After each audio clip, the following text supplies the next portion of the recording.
Mga manggagawa, hatid ng DZRH at ECC, Employees Compensation Commission, hashtag ECC Work-Related, tuwing Miyerkules, alas 10 ng umaga sa DZRH Radio, DZRH News Television, live din sa Facebook, YouTube, at www.dzrh.com.ph. Kasama ang action woman ng ECC, Executive Director Attorney Kaima Velasquez, at sina May Binauhan at Yuan Reyes. Hashtag ECC Work-Related. Sa ECC, protektado ang mga manggagawa. Sagot ka ng Employees Compensation Commission.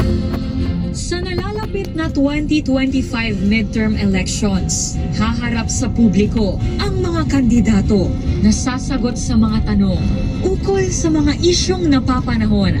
Makibahagi sa talakayan tuwing linggo, alas 12 ng tanghali, sa programa kung saan sentro ang boses ng masa.